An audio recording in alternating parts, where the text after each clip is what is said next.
Alright, ladies and gentlemen, hello internet, and welcome to my vlog for Daddy Sage and the Sage's Sunday trip to see historical stuff in southern Sweden. Well, I will, for the rest of this video, or this vlog, actually present it, or T-log, since my name is Tim, hey, actually present it as Scania, because that's the old Danish Corlands, and I will never forgive Sweden for stealing them, the bastards.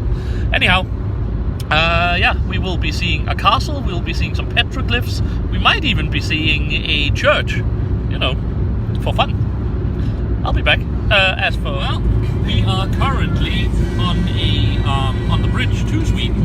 You can see the pylons afar, you can see the water down there, and while it may be a bit difficult, you should be able to see some of Sweden in there. A little thing that's popping out is the turning torso, which is the largest building, or at least the largest sort of building you can live in Scandinavia. I can't remember how tall it is, but it's really tall. There will also be the Barsebäck nuclear power plant that Danes were very much afraid would explode and blow up Copenhagen about 20 years ago. Probably some still. There is also Daddy Sage driving the car, because I'm lazy, I need to talk to you guys. But yeah, Sweden afar, guys. Sweden afar, whether or not we like it or no. So, as we get further into Scania, I shall return. Well, as you can see, guys, we are in Sweden, as you can imagine, Sweden being a backward, barbaric and uncivilized country, still have a bunch of snow. Not to mention a cross in the side, so yeah, that ruins my humor there for a second. Rest in peace and so on. But yeah, this is Sweden. This is more specifically, as I said, Scania, the old core Danish homeland. And again, if anything else, I should have brought my sword so I could plant it and say that I had reconquered it. But I will be back when we hit Simrishamn and see the petroglyphs, or, you know, if we find something interesting on the way. Well, as you can probably hear, it's a bit windy here, but we have arrived at the coast of Scania, at Simrishamn, at the Great Baltic Sea, which is basically the the reason that Denmark and Sweden and everyone else have been fighting for hundreds and hundreds of years. You can see there's a good amount of wind today, there's a good amount of waves. You might be able to see far out there, there's a little landmass, that's actually Bornholm, one of the islands that we have been fighting over for 1,000 years or so. That's one of the few things Denmark actually won. So yeah, let's go see some petroglyphs. Well, ladies and gentlemen, what do we have here? Petroglyphs. Unfortunately, we haven't really painted them, but as you can see, we have axes, specific kind of axes, which indicates that these are from Bronze Age, because these are obviously Bronze Age ceremonial axes, not probably war axes.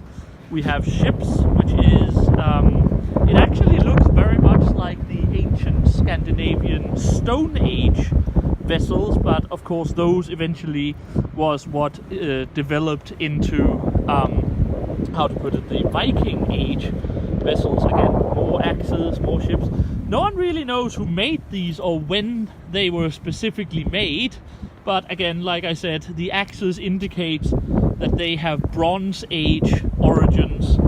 Of course, why they were made here, why they were made so, a very large ship here if you can see it, why they were made so hodgepodge around, no one really knows, but obviously they must have had some kind of either cultic or just, you know, religious significance, or hell, maybe people just punked them in when they wanted to. Again, a really big and visible ship here with what appears to be either a doggo or a dragon, or perhaps even, to a certain degree, a very malformed deer, because deer was very important to the ancient Norwegians. And again, Daddy Sage staring at a ship.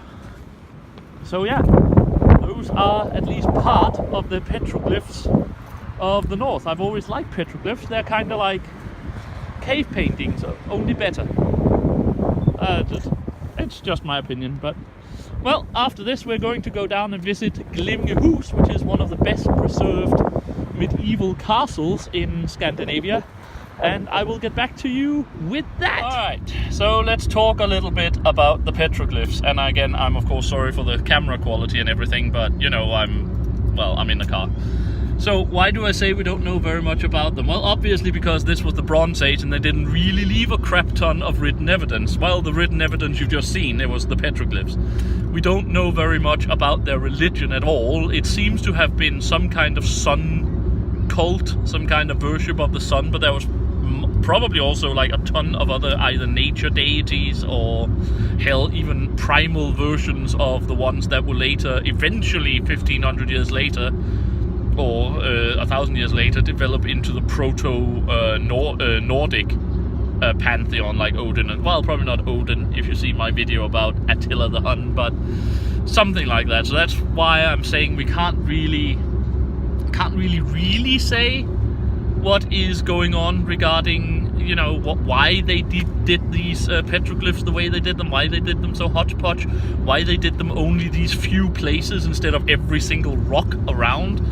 In my opinion, of course, they could be either for the gods, but if they were for the gods, well, then, of course, the gods should be able to see them everywhere, but they could be for the gods in a way that also related to the community, as, you know, a sociologist and religionist would probably say.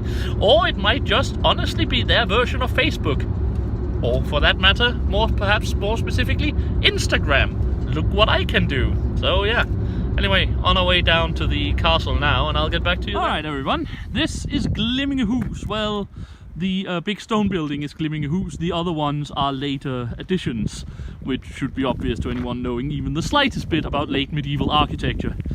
The castle was built, we don't actually know when it was finished, but it was started on the 1st of May 1499 by a Mr. Ulfstan, who was the regent of Gotland for the Danish king at the time, and well, he created his home here, probably so he didn't have to go to Gotland, because, you know, it was an island and probably really boring. But the thing is, usually you can go in and see it inside, and the website promised me that you could do that. The only thing is, the website was lying, because they haven't actually decided to open this year before Easter. And that's about 2 weeks away. We did call the local archbishop to ask for a change of church schedule, but he wasn't particularly interested in that, so we'll just have to see things from the outside. So, yeah. Well, as I said, it was from 1499. Already in the 1600s, the castle was almost destroyed, because during one of the interminable wars between Denmark and, oh look, a moat, a very frozen moat. During one of the interminable wars between Denmark and Sweden, the Swedish king wanted to tear it down. So he had some men down here, and they drilled in, placed some explosives, and were ready to take it down when a Danish fleet ran into Ystad, one of the local Swedish towns, and these people ran back to the Swedes. But this is really cold out here, so I'll go a bit further into the castle yard, unless people throw me out as a suspicious individual. And so we're on a still picture, and this is because this was when my phone decided to crap out on me, because it was really cold, and apparently the cold was too much for it, so it basically shut down while I was trying to film the thing I had been doing inside the actual courtyard. But this is, as you see, the main sort of building where you came into it. Unfortunately, as I said, it's not open. One day when it's open, we'll come back and actually show you that. But again, this was basically how a castle or a large manor building looked in the early 15th century. It was only later, during the Renaissance and the later ages, that, you know, a lot of fancy stuff was added to the buildings and so on and so on. But yeah, the best kept sort of medieval castle left in Scandinavia, and something that I feel you should all go watch. Yeah, it was in private property until 1924, when the Swedish state took over, and I think that's the last of the trivia you need for this place. So here we go, guys. It's seen from afar right now and behind some trees, but this is Lund Cathedral, the old heart of basically Danish Christianity for a very long time. I don't know what this is, but it looks very interesting with the tower and all. We will try to find out what it is, then I'll get back to you. But yeah, we're moving towards the church, and hopefully the mass has been set so we can go in and take a look inside. I'll get back to you later. Oh, and there's a bust. Just a quick aside, because we figured out what it was. It's the old royal castle, actually, that the Danish king built on the premises. But again, as I said, Lund, while it's in Scania, was actually one of Denmark's largest and most influential cities. Over there is part of the old university situation. I think they tore down most of the monasteries, but there's still some very, very interesting buildings around. And again, of course, primarily the church that we are going to. So yeah, things are looking good, guys. Inside. Here we are then. Lund Cathedral. The heart of northern Christianity. The home of the first archbishop. When the northern countries finally escaped from having only German bishops or archbishops primarily stationed in Bremen or Hamburg, this was it. This was the first place. So yeah, I'm going to get some more images, but I'm going to talk very little because we are inside the church, so I'll probably do some extra chatting later, but as for now, that's it. Okay guys, we are now down in the crypt. So yeah, this is basically 500-600 up to 1,000-year-old grave and tombstones. And what do you know? The Assassin's Creed marker. No, it's a shield. I don't know who these people were, but they seem to be dead. I hope. Otherwise, either this guy was married twice, or maybe he was buried with one of his daughters. It's very possible.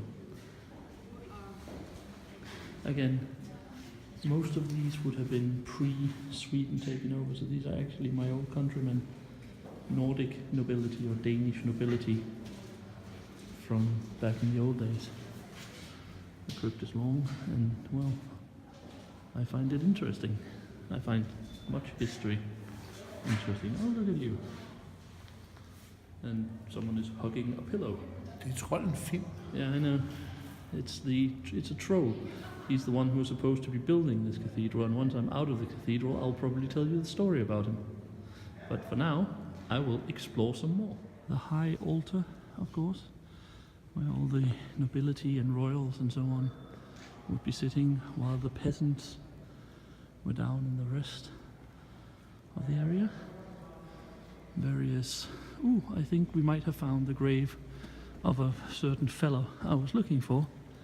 A guy by the name of Anders Sunesen, who was a very powerful Danish bishop and who helped one of the Danish kings quite a bit. Yeah, I think he might be lying around here. But again, that was the main ship. Well, as you can see, there are clothes for various stuff that needs doing.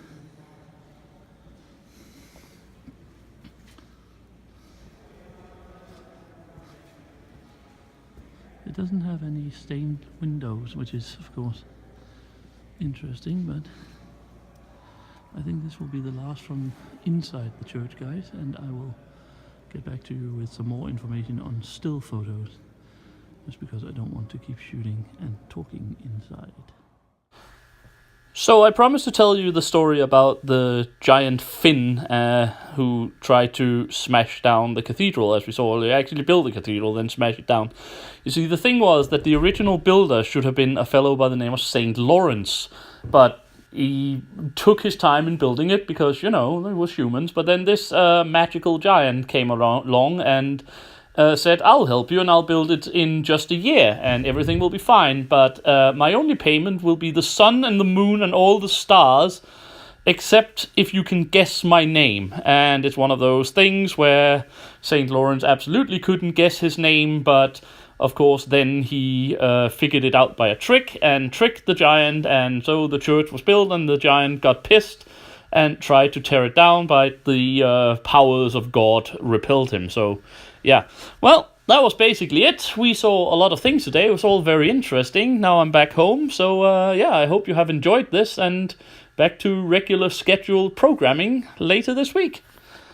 So until next time, I have been the Sage, and I wish you all a very happy day.